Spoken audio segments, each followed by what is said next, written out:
Preste atenção, o nome do filme, O Jogo da Imitação. O filme começa com um vizinho de um professor denunciando ele, porque disse que estava tendo muita barulheira na casa dele e era como se tivesse a casa sido roubada e estava lá tudo revirado. Aí chamaram a polícia. Olha a cabeça, traz o dedo. Como você fala com seu marido em casa? Olha a cabeça, rapaz! Traz o dedo! Aí quando a polícia chegou, era tipo um professor pardal.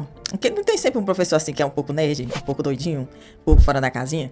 Pois era esse bendito. Ele tava remexendo a casa toda revirada, assim, vidros quebrados, tubos de ensaio, aquelas coisas assim, bem de filme, né? Aí a casa toda revirada e ele disse assim, não foi nada roubado. Um cenário desse jeito e o abençoado dizendo que não foi nada roubado. Pode fechar o caso e seguir adiante a vida de vocês. Aí um dos policiais disse assim, tem alguma coisa errada com esse compadre. Vamos investigar. Porque uma pessoa que tem a casa roubada, revirada, vai dizer que é pra fechar o caso? Nisso, o abençoado era um gênio. Então você é um gênio, tipo aquele do Uma Mente Brilhante? Sou. Ele tava tentando fazer uma máquina. Era um inventor, né? Só sei que ele procura, assim, um alto comando do governo pra dizer que ele tinha algo pra fazer, pra ajudar o bendito abençoado que tava em guerra a ganhar. Aí os Estados Unidos estavam perdendo a guerra, porque tinha uma máquina de criptografia que ela começava a funcionar às 6 da manhã e ela terminava à meia-noite, ou seja, tudo que as pessoas tentariam decodificar nesse espaço de tempo, ela se perderia na meia-noite, porque assim tinha que começar a decodificar de novo, porque mudava o sistema deles. Aí não dava pra saber quais eram as mensagens criptografadas. Aí esse homem que era professor, ele disse assim, eu dou jeito nisso aí. Se vocês puderem me respeitar, eu resolvo esse problema. Eu construo uma máquina que decodifica esses negócios rapidamente. Aí o general resolveu dar uma oportunidade pra ele, porque o quê? Ele já tinha informação privilegiada. Como é que ele sabia que tinha uma máquina que estava impedindo que os Estados Unidos recebessem as informações dos bandidos nesse momento? Positivo.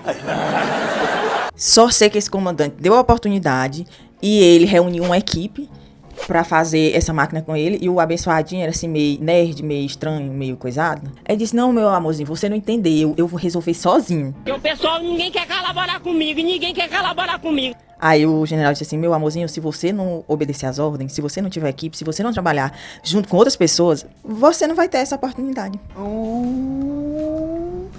Aí ele disse, tá certo, eu me submeto.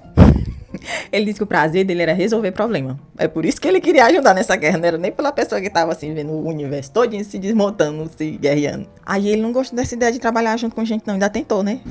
Você consegue?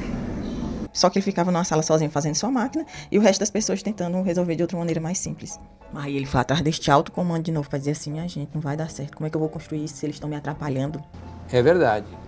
Quer dizer, às vezes não. Aí o comandante disse assim, toda equipe tem uma liderança. Aí o abençoado disse assim, e quem é seu líder? O líder do comandante. Aí ele disse assim, é o presidente. Isso não é verdade. Senhor? O abençoado não fez uma carta pro presidente, que era o comandante do comandante dele. Aí ele entregou a carta pra alguém entregar pra esse presidente, e o presidente não acatou. Ele, que era o doidinho da equipe, ele virou o líder. E aí a primeira coisa que ele faz é demitir 2, que não servia pra nada. Aí a equipe ficou desfalcada e ele disse assim, e aí, a gente tá com pouco pessoal, como é que a gente vai resolver esse negócio? Ele disse, é pra já, espera aí. Ele fez um código, botou num jornal e quem conseguisse decifrar esse código em 10 minutos, em menos de 10 minutos, era selecionado pra ir pro lugar lá secreto pra falar sobre o assunto da guerra, sobre o assunto do bichado lá da máquina dele. Aí só sei que tá lá uma sala cheia de doidinho, daquele nerd abençoado assim, que se entende mais das coisas do que nós. Aí todo mundo que foi selecionado tá lá numa sala, quando de repente chega atrasado uma única mulher. Nisso, o filme é antigo, minha gente, a mulher não tinha oportunidade naquele tempo, não. Aí vamos, não, moço, as secretárias, elas ficam em outro lugar. Ela disse, não, eu decodifiquei um código e eu recebi uma carta mandando eu vir pra esse lugar. Olha. Me respeita, menino. Ora, mas menino. Tô dizendo mesmo, menino. Aí eu só sei que esse professor, que é o Gênio, que é o chefe da equipe, ele disse, entra senhora, senta aqui, faz tua tarefa. Aí deu uma tarefinha pra cada uma dessas pessoas, né, que resolveram o código, pra ver se realmente tinha algum ali que servia pra alguma coisa. Que ele queria o nerd abençoado com nerd. Aí tu fica pensando assim, quem foi que resolveu isso em menos de 6 minutos? E eu sei lá? A mulher. Viu? Vocês têm que dar valor a nós. Só sei que de uma sala cheia de gente tentando resolver esse negócio, só a mulher passou e outro doidinho lá. Aí pronto, contratou esses 2. E tá lá ele lá botando com aquela máquina dele e não tava dando jeito. Não resolvia. Mas aí o policial, de lá do começo da investigação, que tava querendo descobrir o que é que esse professor tava aprontando, porque se a casa dele naquele tempo do começo do filme tava revirada, ele tava aprontando alguma coisa. Ou será que não? Pois esse policial continuou investigando. E aí ele não achou nada nos registros desse professor, aí foi que ele ficou com a pulga atrás da orelha. Aí eu só sei que a equipe dele já começou a se revoltar com ele. Mas o quê? Pra que serve uma mulher no meio do caminho? No meio do caminho tinha uma mulher.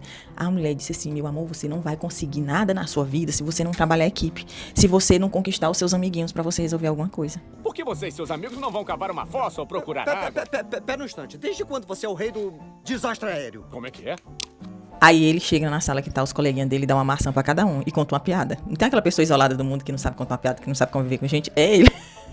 Mas aí ele foi instruído pela mulher e aí ele fez isso. Resumindo, eles vão virar uma equipe de responsabilidade pra resolver o enigma dessa máquina, que não tem nem no mundo, nem 007, nem é aquele homem lá do Missão Impossível. Ele não consegue resolver.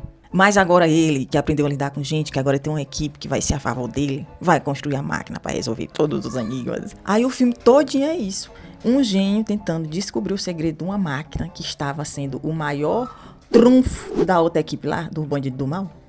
E aí ele ia resolver decodificar isso e assim eles iam estar anos-luz para resolver esse problema e ganhar a guerra.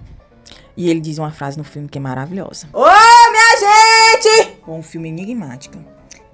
Que fala assim das pessoas que são diferentes e não são aceitas na sociedade, porque mostra lá no começo do filme também que ele era aquele meninozinho que sofria bullying, que não se encaixava, que não servia pra nada. Pois tá aí, ele vai resolver o problema da guerra e salvar todas as pessoas do mundo.